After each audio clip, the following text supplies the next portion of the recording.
2019년 7월 21일 일요일 돈다방 미쓰리 시작하겠습니다. 자, 오늘 방송은요, 지난주 글로벌 이슈 하나씩 체크를 해볼 거고요. 뉴욕 증시도 돌아보는 시간을 준비해 보도록 하겠습니다. 제가 지난주 한 주 동안 뉴욕 증시를 지켜보면서 머릿속에 드는 생각은 두 가지였습니다. 첫 번째는 뉴욕 증시가 최근 들어 금요일에 강한 모습을 보이고 있다는 점, 그리고 두 번째는 지금 우리가 기대하고 있는 금리 인하가 너무 과장되어 있는 건 아닌지 뭐 그런 생각을 하게 되어 있는데요. 그러다 보니 지난 한 주 동안의 증시를 지켜보면서 만약에 우리가 기대했던 기대감과 현실과 다르면 우짜지? 뭐 이런 걱정을 좀 하게 됐습니다. 자, 여러분들 머릿속에 지난 한 주 동안 증시는 어떤 그림을 그려 놓았는지 한번 돌아보는 시간을 지금부터 가져볼 텐데요. 15일 월요일 뉴욕 증시는요. 특징적인 게 뭐가 있을까요? 아마 여러분들 머릿속에 여전히 금리나라는 단어가 각인되어 계시겠지만 언제까지 우리가 금리 인하라는 단어가 증시의 모든 것이 될 수는 없기에 7월 15일 날이 가만히 있어봐 무슨 일이 있었더라? 라고 했을 때 머릿속에 딱 떠오르는 생각은 본격적인 실적 시즌이구나 라는 것이 머릿속에 떠오르신다면 이제 어느 정도 이 경제 흐름의 좀 패턴을 좀 이렇게 좀 느끼시는 거죠. 자, 15일 월요일은요. 시티그룹이 실적을 발표했는데 뭐 잘 나왔다. 물론 트레이드 웹 상장에서 발생한 이익을 제외하면은 뭐 그닥이라는 그런 생각도 있었습니다만 어쨌든 시티그룹이 실적이 좋았다. 그래서 우려했던 실적 둔화에 대해서 좀 뭔가 그래도 나쁘지 않네 뭐 이런 생각이 들다 보니까 월요일 날 뉴욕 주식시장은 아주 소폭 상승했습니다. 자, 화요일 날은요. 소폭 하락했습니다. 자, 화요일 날 뜬금없이 나왔던 얘기는 뭐냐면 트럼프 대통령이 나 중국 제품에다가 3,250억 달러에 대해서 관세 때릴 수 있어? 라는 이야기가 나왔거든요. 그거는 물론 미쓰리가 봤을 때는 뭐 중국에 대한 엄포라기보다는요. 중국 콩 왜 안 사줘? 뭐 콩 안 사주는 거에 대한 어떤 그 때를 쓰는 것 같은 그런 생각을 했습니다. 자, 17일 수요일 날은요. 중국에게 추가 관세를 제시한 트럼프 대통령 그리고 2분기 실적 경계감 그래서 완만하게 하락했다라는 표현을 합니다. 그리고 18일 목요일 날은요. 시장이 진행되는 시간 동안에는 약세를 보이다가 종가 기준의 상승으로 전환됐습니다. 그래서 전형적인 전약 후강의 모습을 보였고 제가 18일 목요일 뉴욕 증시를 여러분들께 전해드리면서 만약에 18일 뉴욕 증시가 하락한다면 시장에서는 걱정하기 시작합니다. 어머, 화요일부터 시작해서 물론 크게 하락한 건 아니지만 우리가 가랑비에 옷 젖는다고 화요일 날 소폭 하락했고 수요일 날 완만하게 하락했고 그리고 만약에 18일까지 또 하락한다면 즉 장중의 하락세가 종가까지 이어진다면 와 미국이 뭐 금리 인하고 뭐고 그냥 안 좋나? 나 팔아야 되나?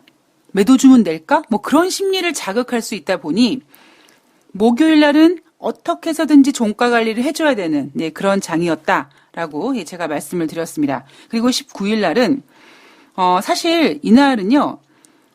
장중에는 강세를 보이다가 막판에 약세로 접어들었습니다. 그러니까 목요일과는 완전히 상반된 모습을 보였는데 제가 조금 전에 미쓰리가 최근 뉴욕 증시를 보면서 느끼는 생각은 얘네들이 참 신기하게 금요일마다 장을 이렇게 띄우려고 하는 그런 의지가 엿보인다. 특히 19일 금요일 같은 경우에는요. 상승해야 될 하등의 이유가 없었습니다. 물론 뭐 기업 실적에 대한 이야기들은 있었지만 우리가 지금 언제 그렇게 뭐 기업 실적에 목매서 지금 우리가 뭐 뉴욕 증시를 보고 있습니까? 오로지 타겟은 금리 인하다 보니까 이날 19일 금요일 날 오전장은요. 뉴욕 연방은행 총재 발언, 뭐 클라리다 의장의 발언, 부의장의 발언 이런 발언들 때문에 야 시장에서 50bp 인하나 봐 막 흥분했죠. 그러다가 이제 시간이 지나가면서 뉴욕 연방은행 총재가 대변인을 통해서 아니야 나는 7월 달에 50bp를 인하해야 된다고 얘기한 적이 없어. 이렇게 수습하면서 에이 아니었구나. 이런 실망감 때문에 그리고 금요일 날 상승했기 때문에 뭔가 금요일이라는 부담감을 안고 차익 실현이 나와서 하락했다. 뭐 이런 내용이었습니다. 제가 지난주 한 주 동안의 뉴욕 증시를 보면서요. 그냥 하락하는 게 맞는 장이었어요. 그게 어떤 뭐 지금 큰 리스크가 생겨서 하락하는 게 아니라 뭐 언제까지 뭐 장마다 망둥이 나는 것도 아니고 충분히 미국 주식시장은 어찌 보면은 뭐 목요일 날도 굳이 종가에 플러스 만들어 놓지 않아도 되고 금요일 날 뉴욕 연방은행 총재 발언 때문에 굳이 강하게 시작되지 않아도 되었는데 제가 주후반 뉴욕 증시를 보면서 얘네가 조금 이성을 좀 잃었구나. 그런 생각을 좀 하게 됐습니다. 자, 국제 금값은요. 한 주 동안 1% 상승했죠. 지난주 그 앞선 주에는 0.9% 상승했으니까 지금 벌써 2주 만에 2%의 상승을 보였습니다. 주 초반에는 미국의 소매 판매가 전월 대비 잘 나왔다. 전월 대비 0.4% 증가됐다. 자, 미국의 소매 판매가 이렇게 잘 나왔으니까 혹시 기준금리 인하 안 하는 거 아니야? 뭐 이런 실망감 때문에 국제금값이 하락했었습니다. 그런데 이제 시간이 지나가면서 다시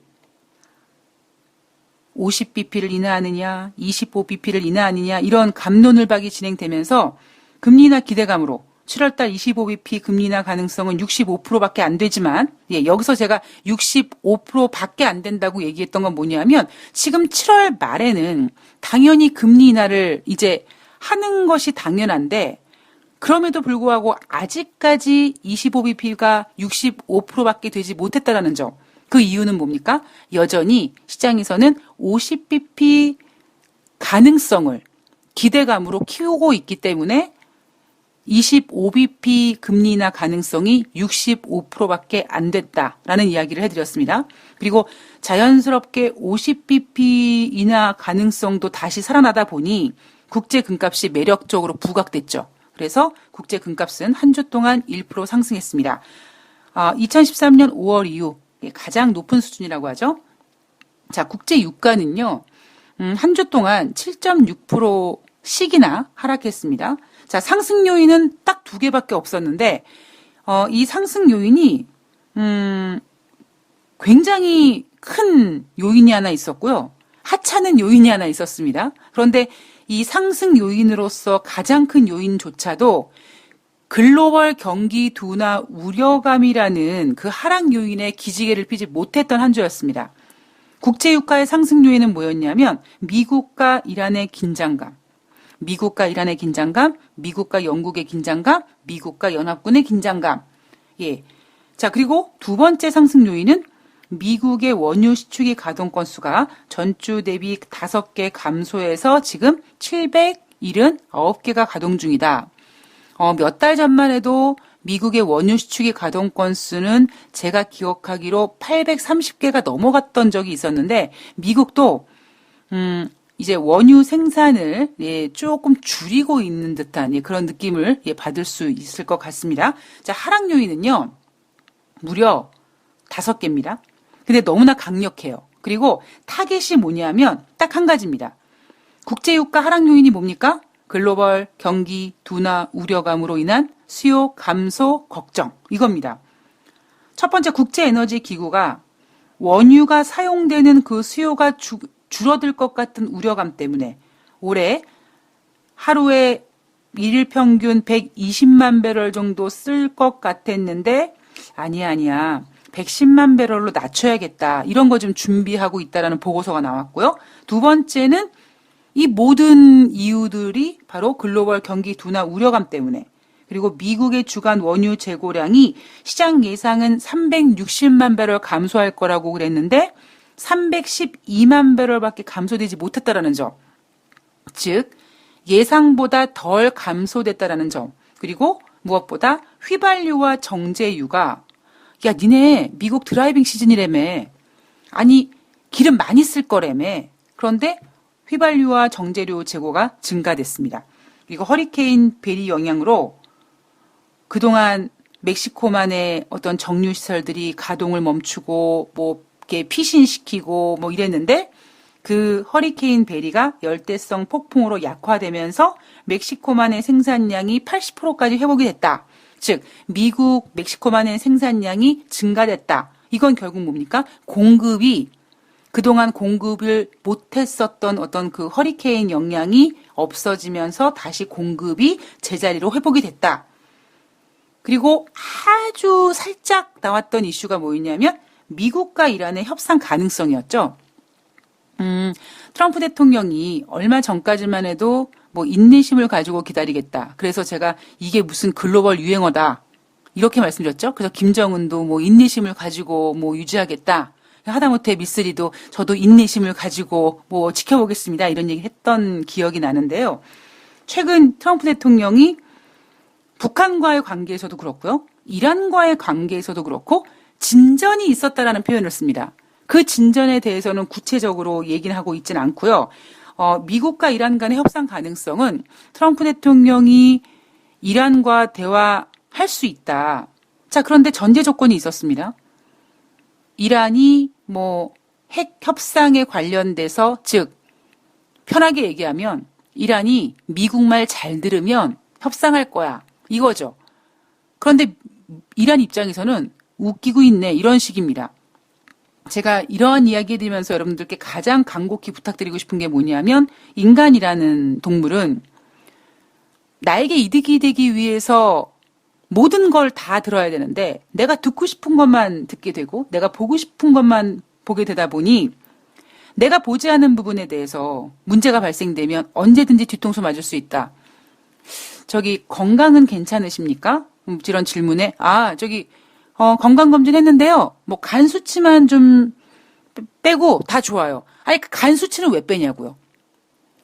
건강 괜찮니? 괜찮아. 당뇨만 좀 높고 다른 건 괜찮아. 당뇨는 왜 빼냐고요. 그러니까 이게 참 인간이 가지고 있는 되게 재미있는 어떤 성향이기도 하지만 뭐 다른 건 모르겠습니다만 이 돈이라는 거, 투자라는 거를 두고서는 개인적으로 좀 안타까운 부분입니다. 아마 많은 투자자분들께서 뭐 지금 이 시대를 살고 있는 투자자들뿐만 아니라 예전에 옛날 그 튤립 버블 때도 마찬가지고 이 글로벌 이 전 세계의 역사 속에 함께한 모든 그런 위기, 금융위기 같은 것들은 결국 물론 인간의 탐욕과 욕망 때문이기도 하지만 한편으로는 내가 보고 싶은 것만 보고 내가 듣고 싶은 것만 듣다 보니 내가 보지 못하고 내가 듣지 않았던 것들에 대해서 문제가 발생됐던 게 아닌가 저는 그런 생각을 가지고 있거든요. 그리고 제가 이런 생각을 하게 된 결정적인 이유는 제가 그런 경험을 했기 때문입니다.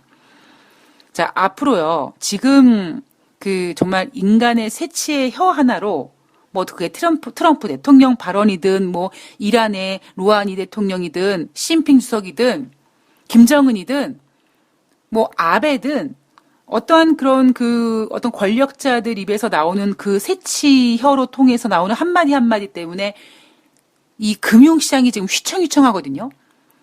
인간이 입 밖으로 내놓는 이 말이요.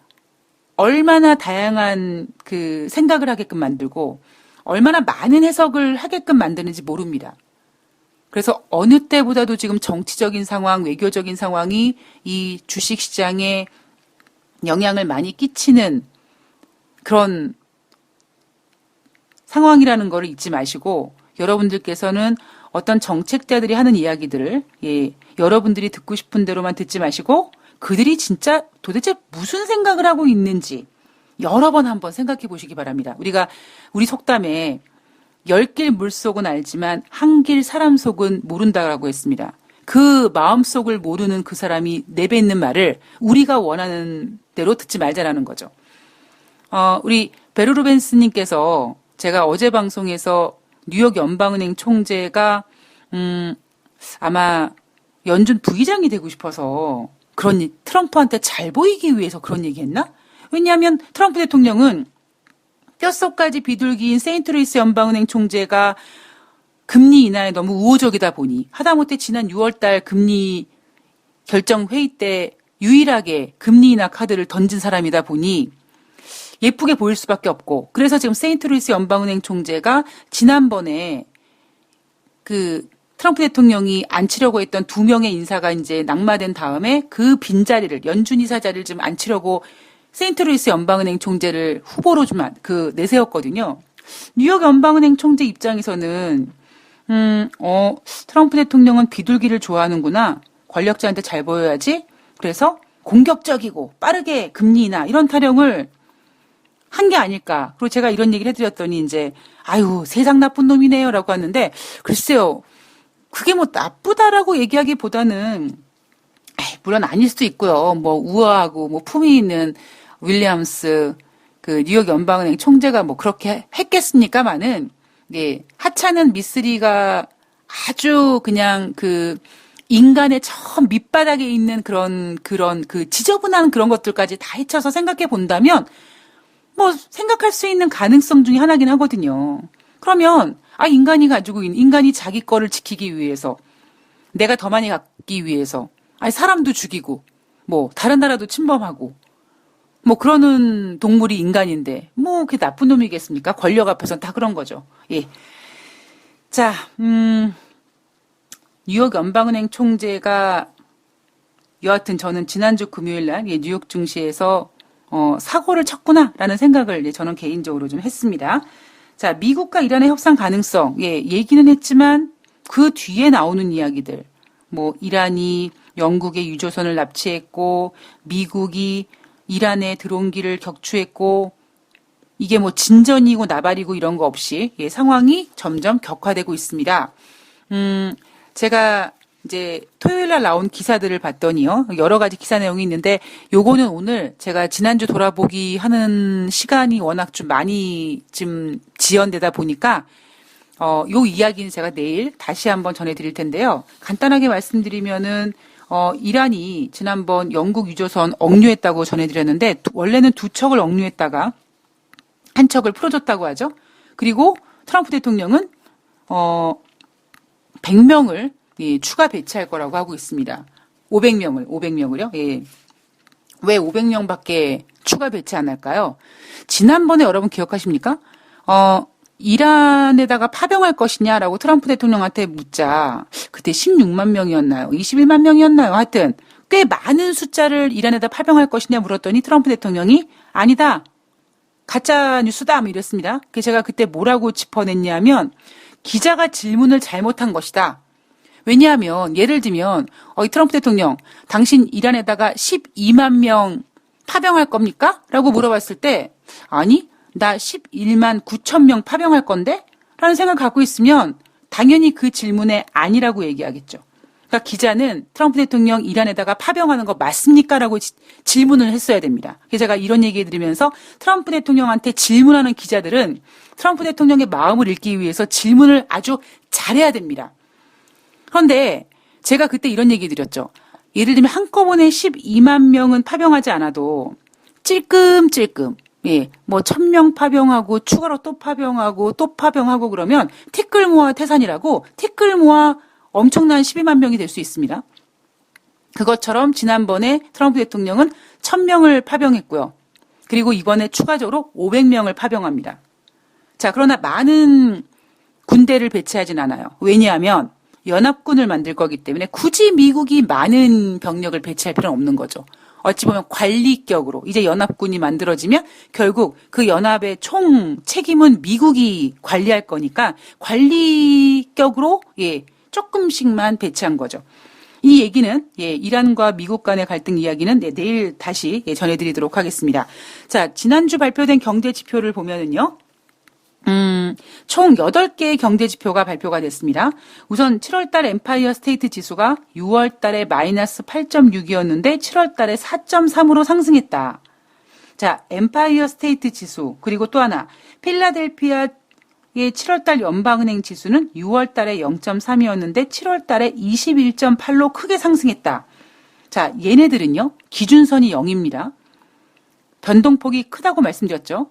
자, 지금 시장에서 미국이 금리를 인하할 것 같기 때문에 이미 여러 가지 이런 분위기들이 금리 인하로 인해서 지금 이렇게 금리 인하 기대로 인해서 흥분되어 있는 상태다 보니까 가장 먼저 이 변동성이 큰 녀석들이 큰 폭의 상승을 보이기 시작했습니다. 즉, 큰 폭의 변동성을 보인 거죠. 기준선이 0이었던 엠파이어 스테이트 지수와 필라델피아 연방은행 지수 모두 7월달 지표는 크게 상승했습니다. 그리고 두 번째, 6월달 산업 생산은 전월 대비 같은 순이었다. 전월 대비 어땠는데? 변함이 없었다. 그러나 미쓰리는 경제라는 녀석은, 돈이라는 녀석은 전월 대비 변함없음, 전분기 대비 변함없음은 마이너스다. 자, 그리고 6월달 소매 판매, 월가 예상치는 전월 대비 0.1% 증가될 거라고 했으나 전월 대비 0.4% 증가했고요. 예상보다 증가하다 보니까 가만히 있어봐. 미국 경제 좋으니까 금리는 안 하는 거 아니야? 뭐 이런 걱정도 들었죠. 그 걱정 때문에 주 초반에 국제 금값은 소폭 하락하기도 했습니다. 자, 그리고 6월달 신규 주택 착공 건수가 전월 대비 0.9% 감소해서 125만 3천 건을 기록했습니다. 시장에서도 좋게 보진 않았던 것 같아요. 시장 예상치는 0.7% 감소될 거라고 예상했는데 시장 예상보다 더 감소됐고요. 그리고 2달 연속 감소하고 있고요. 2016년 3월 이후 가장 큰 폭의 하락세라고 합니다.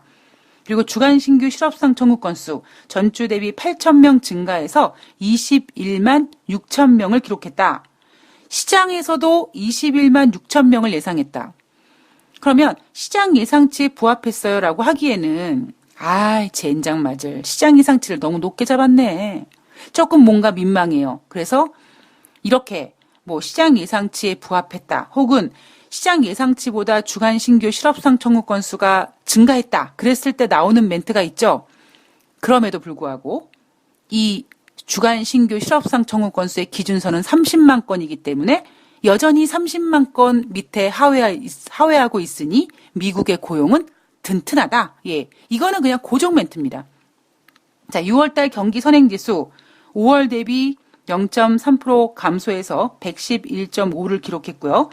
그리고 7월달 미시간대 소비자 태도 지수는 6월달에 98.2였는데 7월달에 98.4로 상승하긴 했으나 예상치는 99.0이다 보니 예상치보다는 좀 못했다.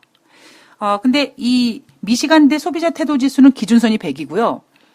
이날 이 미시간대 소비자 태도 지수를 얘기하면서 나오는 그 분위기는 예상치인 99보다는 부진했지만 어찌 보면 예상치보다 부진하다 보니 금리 인하하지 않을까? 이런 기대감이 더 커졌던 날이었습니다.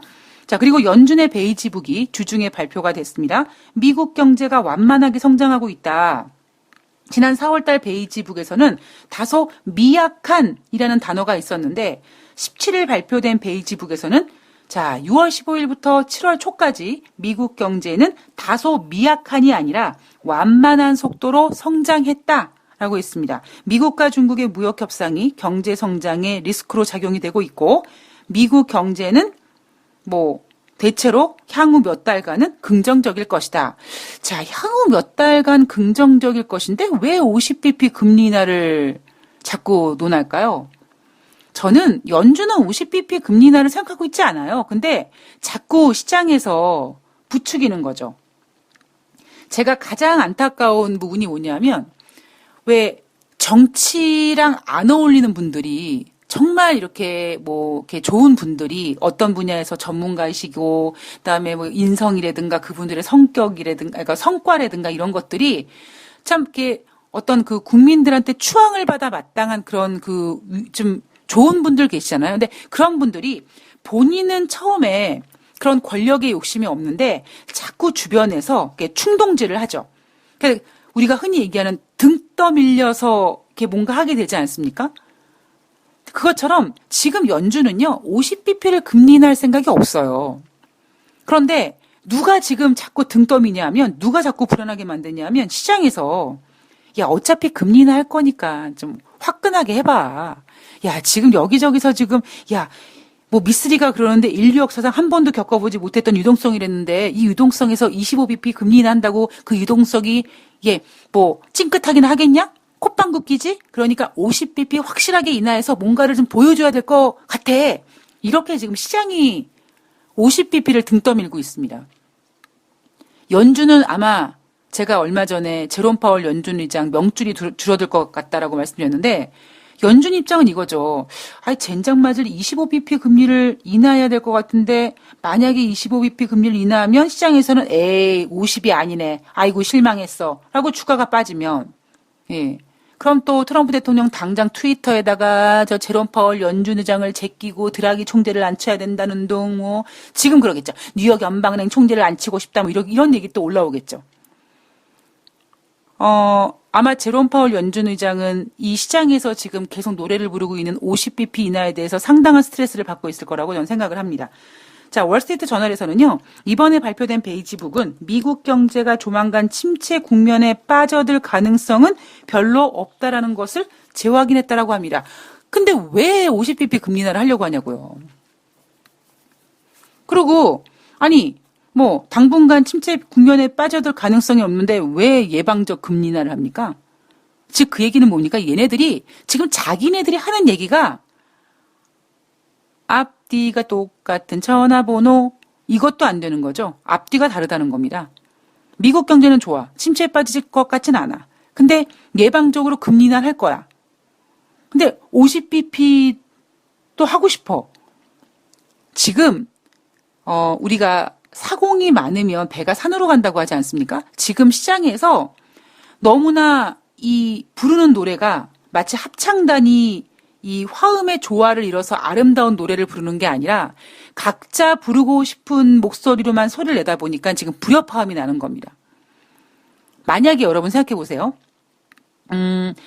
베이지북이 저 정도의 모습이라면 시장에서도 예방적 금리 인하라고 인정해서 25bp 정도를 이제 인정하고 그리고 연준에서도 그래 금리는 인하해야 될 것 같으니까 25bp 인하.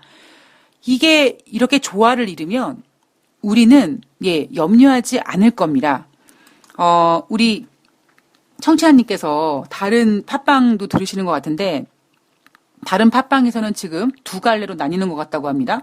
또 하나는 저가 매수, 한 군데는 관망세.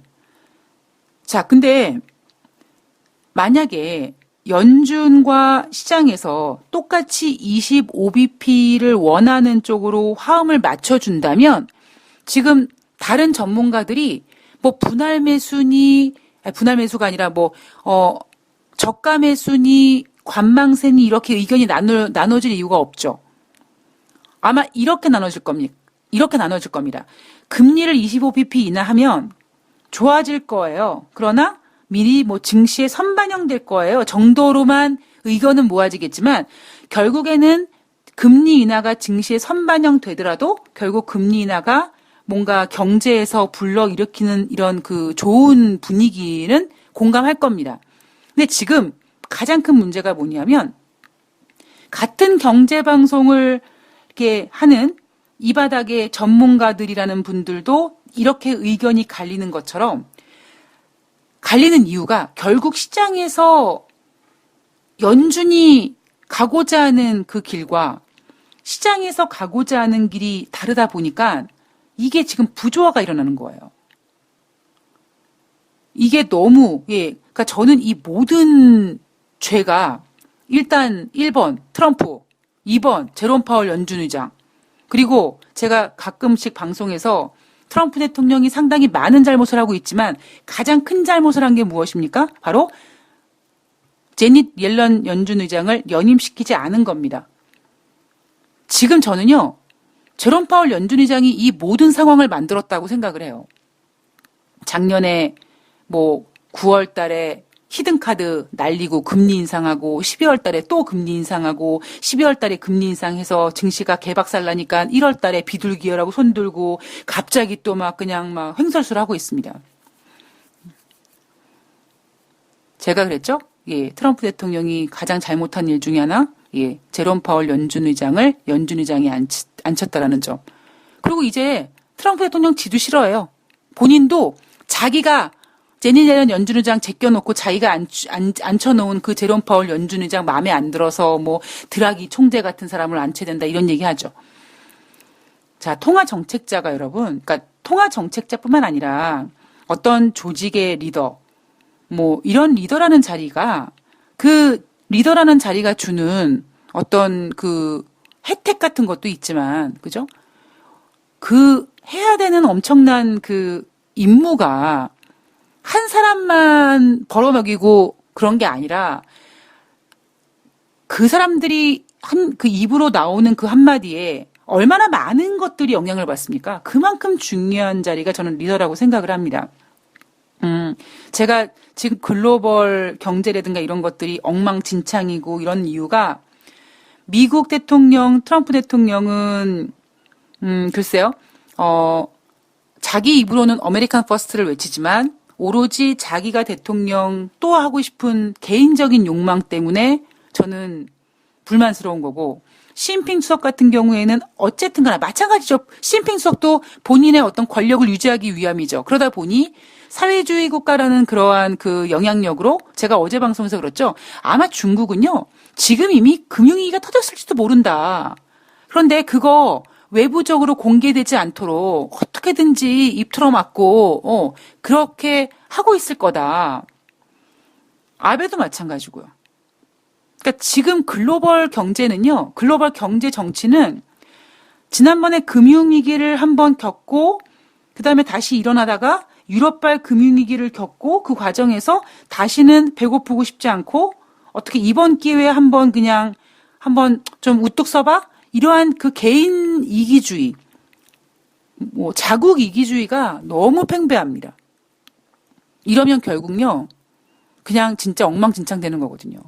그리고 무엇보다 이런 정치적인 이런 문제들이 지금 너무 금융시장에 영향을 많이 끼친다는 점이죠. 그럼 우리들은 뭐합니까? 한낱 개인 투자자분들은 그냥 앉아서 당하는 거예요.